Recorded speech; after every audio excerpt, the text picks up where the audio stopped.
race. Thank you, Trevor, and nice hearing from and rated there after SK locked in that #1 spot here in the European LCS. Him saying that we might have not prepared as well for this game. We were slightly off. That's from the side of SK, but I would like to focus on MYM because it is really unfortunate for them that it slips out of their fingers knowing that they are fighting to keep out of that auto relegation spot when everything went so good for them in the first 20 minutes. Yeah, exactly, and it's really tough scheduling as well. When you look at, you go into the last week, your first opponent has to be the top of the table. So for MYM, that's a big mountain to overcome. And you know, there were a lot of positives from the beginning of the game. You wouldn't have thought, looking at that game, it was #1 versus a potential #10, because up until about the 15-20 minute mark, they were fairly even on gold.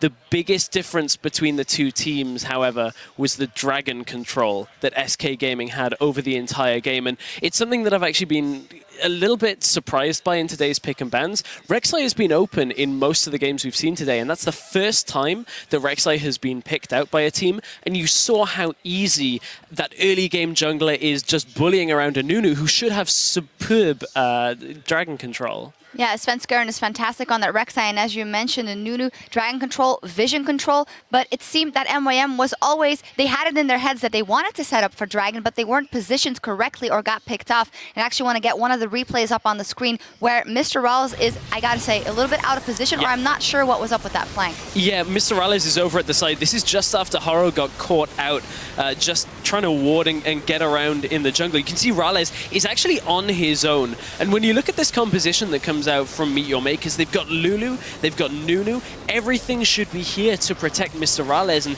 he's getting good damage done, but that's only while Forgiven is ignoring him. Forgiven turns his attention over to Mr. Rawls, who's out of position on the wrong side of the map, and he's an easy pick-off. And from there, SK just take the entire fight. Yeah, because Mr. Rawls was playing well. He has been playing a lot better under Noxiac, but Noxiac dying a little too much in this one. And maybe I feel like MYM was kind of half committing to helping Jinx and not. And your composition is made or broken by peeling for Jinx, and they just didn't do that. Yeah, exactly. And at that point, Mr. Rawls, I believe, was 5-0. And that was actually a really good kind of feeling for the MYM team.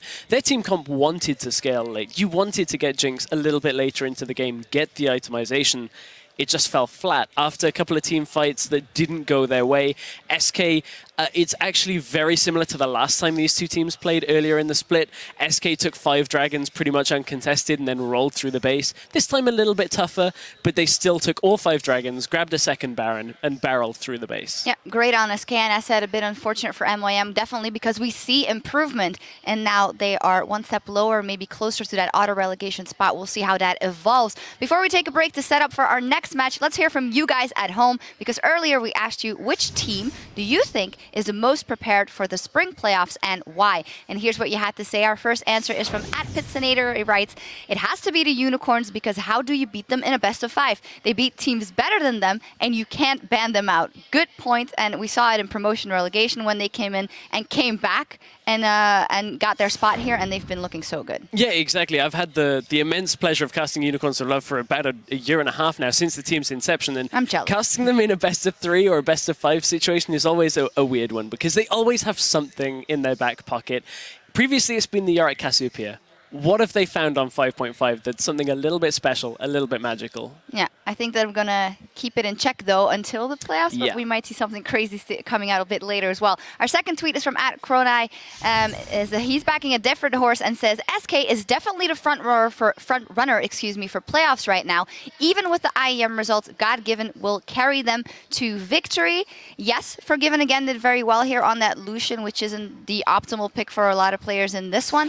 I don't know, though. SK Gaming, if you look at how Fnatic has been winning their last games, even with losing a couple in the past weeks, for instance, they look so scary, and it's a totally different sight if you watch SK. Yeah, it's a very interesting thing to watch SK. When you look at it, is they're still making a couple of little mistakes, but Forgiven is going huge right now. Fox is doing a good job as well, and as a unit, they're overcoming their mistakes. And as you touched on the Lucian, he's starting to come back a little bit. Forgiven's been playing him all the time. I wonder whether we'll again see bans on the Graves, on the Lucian, like we saw at IEM. That's going to be the question here in a best of 5 situation. Yeah, definitely want to see what they have prepared prepared if they come back in the playoffs, of course. And the last one is from @JasonKyle69. H2K, they're putting off a C9 Season 1 type vibe. Not enough people believe, but they earn it game in and out. That's actually completely true because C9 had also, before they went into the LCS, failed to qualify. Then they got into the LCS, they won everything, but they didn't get any fan support initially. So it's a similar story. Yeah, it is a very similar story, but after today's game, it pains me to say, but I have to kind of disagree. H2K just didn't look like the same H2K that we've seen, and we sung their praises earlier. I mean, QuickShot was mentioning about Kasing's Annie and how good it should be. They first picked it, and yes, Fnatic did put a lot of pressure onto him, but H2K have to be able to take that pressure if they want to compete against Europe's best. Yeah, we will see how they will evolve going into playoffs. Thank you guys so much for adding to the conversation and sending in those answers. You can chime in on Twitter throughout the day by tweeting @LLEsports with that hashtag LCS. Now coming up, there's two teams that need to win to stay in the league. Both Giants and Elements absolutely need to win. And we'll find out who rises to the occasion after the break. But while you have a couple of minutes, check out LOLesports.com/tickets because it has all the info on the 2015 Mid-Season Invitational. That'll be going on in Tallahassee, Florida. The top 6 league teams from around the world will be fighting for regional pride from May 7th throughout May 10th. We'll all be there and tickets are available right now. We hope to see you there. MeetYourMakers and SK Gaming for the last time this split, unless MYM can pull out a win here. Could be the last time they meet this year. Little fight, let's see what the Rocket can do. No. Oh, hello, oh my God. SK's actually the one who looked like they might be losing this fight. Deathmark is on, JWAP staying alive, Corey's gonna pick up Fox in the meanwhile, and there is gonna be Freddy moving in the shutdown. Go on, go. Just kill Leona, just kill Leona, just kill Leona. Okay, can we get the Jinx? Can you Jinx has keep no going? flash. Jinx has no flash. No flash. No I ran flash. ins, I ran ins. He's dead. Kill Jinx. Keep going, Get keep him going. on. Get him on. Kill the I'm really Nuno. low, I'm Get really him low. on. Okay, Good job, good job. Can they maybe push him back? No, he's melting way too fast. Absolute against zero. Freddy? Maybe they can. Yeah. Freddy's taken down. Horo actually living through this one, but not for long as a double kill. SK Gaming cement their #1 spot in the spring split.